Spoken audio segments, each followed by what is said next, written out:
Another high-stakes political showdown in Washington. Congressional Republicans have passed a bill raising the debt ceiling, and that bill includes spending cuts. The president's response? No way. Well, no surprise. Senate Democrats are also rejecting the House plan. Jenna Browder brings us this look at the bill and the calls for the president to come to the table.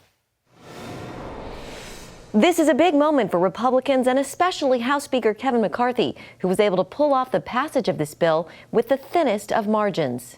Yeas are 217, the nays are 215. The bill is passed. The House moving late Wednesday afternoon to pass the sweeping legislation. We passed this early. We are in April, way ahead of the debt limit. We are the only party to take fiscal action in a sound mind that would lift the debt limit so we wouldn't have economic damage. The plan would raise the government's debt ceiling by $1.5 trillion until March of next year, in exchange for spending cuts amounting to $4.5 trillion. It would limit federal spending, allowing federal discretionary spending to increase by only 1% annually in the years ahead. The plan would also recover unused COVID relief money.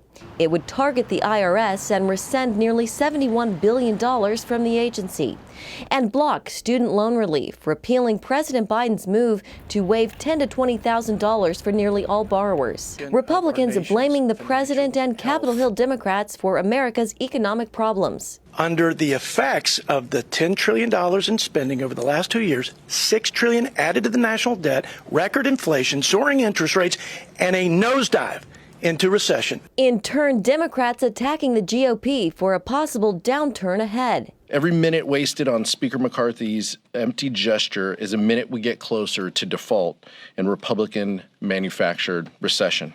The Democrat-controlled Senate is not expected to take up the bill. Let me be clear. Democrats cannot and will not, for the sake of America and its families, allow Republicans' DOA Act to ever become law. In an interview with CBN's Faith Wire, Senator Tim Scott says Washington is going to have to figure out how to rein in more spending. There's no family in the country who would intentionally, albeit some do, but who would intentionally spend more money than you're bringing in for 40 years in a row. Now all eyes are on the president, saying he wants to increase the debt ceiling, but refusing to negotiate. They haven't figured out the debt limit yet. Happy to meet with McCarthy, but not on whether or not the debt limit gets extended.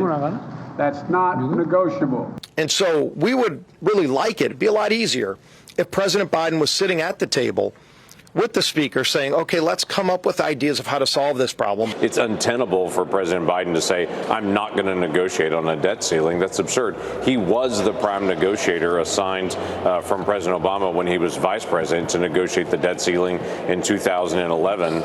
House Republicans say they've done their part to pass a measure that would lift the debt ceiling. The focus is now on Senate Democrats and President Biden to see how they respond. In Washington, Jenna Browder, CBN News.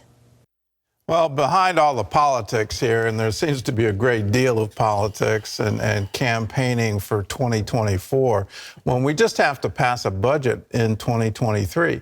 So what's the budget, and how much federal deficit spending are we going to allow? And it's absolutely true. We have run up a bill that our grandchildren aren't even going to be able to pay. When you look at $30 trillion, how in the world do you ever pay that off? And the policymakers over the past 40 years have resolved, well, we won't ever have to pay it off, or it won't happen in our lifetime to get it paid off.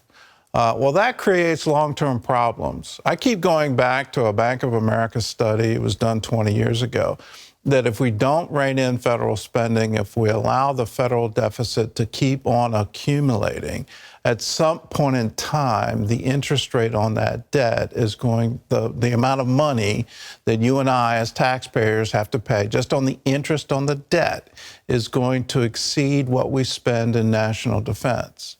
When it hits that point, you can get rid of all discretionary spending, all of it, and still not have a balanced budget. That ought to scare everybody. It certainly ought to scare everybody in an elected office, regardless of party. So at what point do we say fiscal responsibility needs to be the order of the day? We need to protect our children and our grandchildren, but more importantly, can we at least protect ourselves and our currency right now so that we're not continuing this reckless spending?